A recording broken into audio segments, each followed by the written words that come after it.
Genèse 2, verset 8. Genèse 2, verset 8.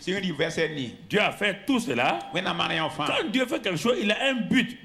Si Dieu t'a créé, ne dis pas... Dieu t'a créé. Cherche d'abord pourquoi Dieu t'a créé. Quand Dieu t'a sauvé là, Dieu ne cherche pas ça.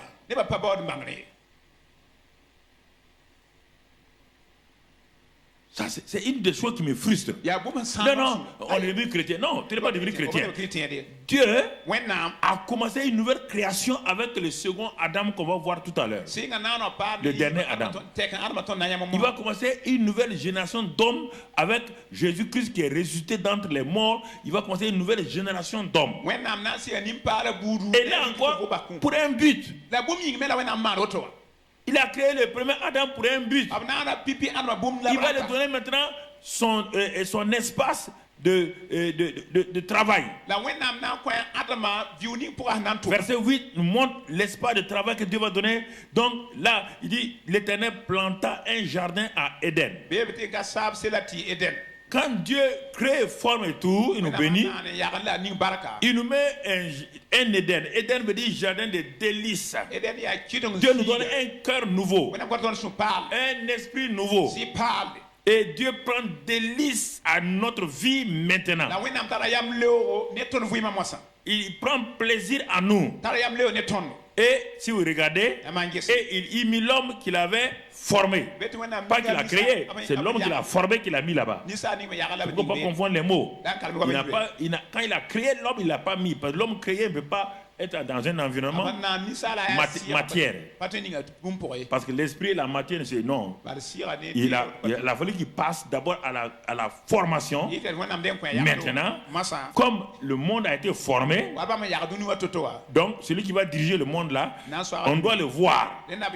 C'est pourquoi il a mis ça, il l'a mis dans le jardin d'Éden. Et c'est dans ce jardin d'Éden là que Dieu prenait plaisir pour venir causer régulièrement avec Adam. C'est dans ton cœur, ton esprit régénéré là, que le Dieu esprit là, quand il t'a créé de nouveau, il était tellement content. Tu étais comme son Adam. Il t'a créé, il t'a fait naître de nouveau. Et le Saint-Esprit est venu habiter en toi pour que vous puissiez prendre plaisir l'un à l'autre. Mais toi, tu laisses ça, tu commences à courir, tu cherches autre chose. Tu n'as pas compris ça d'abord. Le premier élément, c'est que Dieu te met dans un contexte, dans un environnement où lui-même va te rendre visite régulièrement. Voici, il le met dans le jardin d'Éden. Et puisqu'il est dit dans Genèse 3 plus tard qu'on va voir que Dieu venait chaque soir pour visiter Adam. Il était content. Le Dieu du ciel descend sur la terre des hommes. Parce qu'un homme sur la terre est appelé enfant de Dieu, appelé Adam. Les gens sont étonnés. Les gens disent, mais pourquoi papa bon Dieu quitte le ciel? Parce qu'il a son enfant chéri dans le jardin d'Éden. C'est pourquoi le psaume 8, il est dit que toute la création était étonnée. Regardez, la création est étonnée dans psaume 8. On n'a pas prévu ça, mais on va le lire. J'écoute le Saint-Esprit me conduit. Psaume 8. Qu'est-ce qu'il est dit là-bas, mon frère? Il est écrit, la création crie. Toute la création crie et dit ceci. Il dit, la création dit, qu'est-ce que l'homme, verset 5. Pour que tu te souviens de lui. Le fils de l'homme, pour que tu prennes garde à lui. Il l'a fait de peu inférieur à Dieu. Regarde notre position. Tu lui as donné tu l'as couronné de gloire et de magnificence. Ça, c'est avant la chute. C'est avant la chute d'Adam. La création était émerveillée. Même déjà, si on compare ça de façon vraiment, on ne peut pas comparer, c'est tellement, mais c'est pour que tu puisses comprendre. Tu peux comprendre ce que je veux te dire. Mais c'est incomparable. Mais c'est une petite image que je te donne. Voici que dans un petit quartier, un quartier non loti, chaque soir, le président de la République vient s'asseoir dans cette famille pauvre-là. Les gens se disent, mais qui est cet homme-là pour que le président vienne s'asseoir avec lui là-bas? Écoute-moi. Lui,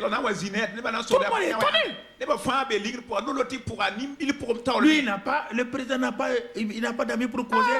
Cette famille pauvre-là. Ça, c'est une image faible que je te montre. Dieu n'a pas quelqu'un avec qui causer au ciel. Il y a l'archange Michel. Il y a les séraphins et les chérubins. Hein? Il y a Gabriel. Tout ça, il laisse. Le grand Dieu vient causer avec le petit Adam et la petite Ève. Aujourd'hui, c'est la même chose. Le grand Dieu, même chose qu'il a fait avec toi. Il a laissé le ciel. Il a dit au Saint-Esprit, viens habiter dans le cœur de mon enfant là. Vous n'êtes pas satisfait de ça. Là où tu es assis là, le Dieu du ciel là, il est dans ton cœur. C'est pas ça. C'est ça le problème. Il est assis dans ton cœur. Tu ne sais pas pourquoi les gens ne sont pas contents de ça. Ils ne sont pas contents de ça. Ils sont en train de faire, on va faire ça. Tu vas faire quoi? Qu'est-ce que toi tu peux faire pour que Dieu soit content? Qu'est-ce que tu peux faire? Qu'est-ce que moi je peux faire? C'est de faire ce qu'il a dit. Simplement. Simplement. Simplement. Créer, former, béni. Pour faire quoi? Il va te donner le travail. Donner le travail. Verset 15. Genèse 2, verset 15. Genèse 2, verset 15. Qu'est-ce qu'il va faire? Regarde attentivement. Suis. Et tu vois, l'Éternel Dieu prit l'homme. Ouais, bien, c'est lui-même qui le prit. Prit l'homme et le plaça dans le jardin d'Éden pour le cultiver et pour le garder. Voilà. Mais comme on est dans ce monde déchu aujourd'hui, quand tu vois le mot cultiver là, tu vois ces deux mots-là qu'il a donné là. Toi, tu pars vite chercher le dictionnaire Larousse pour voir, comprendre ce que ça veut dire.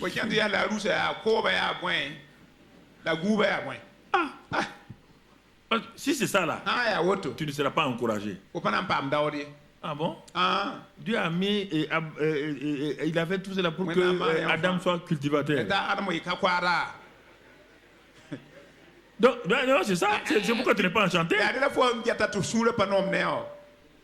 Si tu peux prendre dans la route là, c'est ça. Cultiver, cultivateur. Garder, gardien. C'est le problème des gens quand ils Dieu n'a pas pu faire autre chose. Il a fait tout cela pour que le gars soit gardien cultivateur.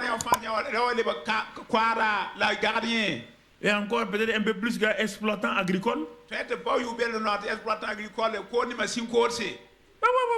la pensée des chrétiens. Il ne retourne pas au langage, au premier langage. Dieu dit de régner.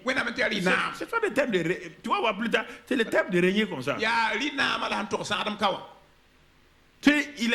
Il a créé un palais à partir duquel il doit étendre son règne sur toute la terre. Parce que la terre était inoccupée.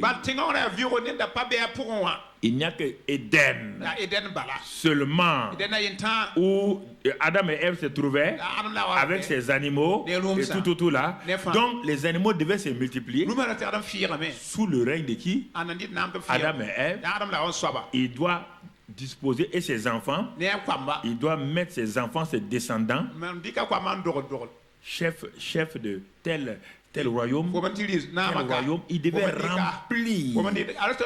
Et lui est comme le Dieu de ce monde-là, avec ses enfants partout. Il reproduisait textuellement ce qu'il est dans le jardin d'Éden.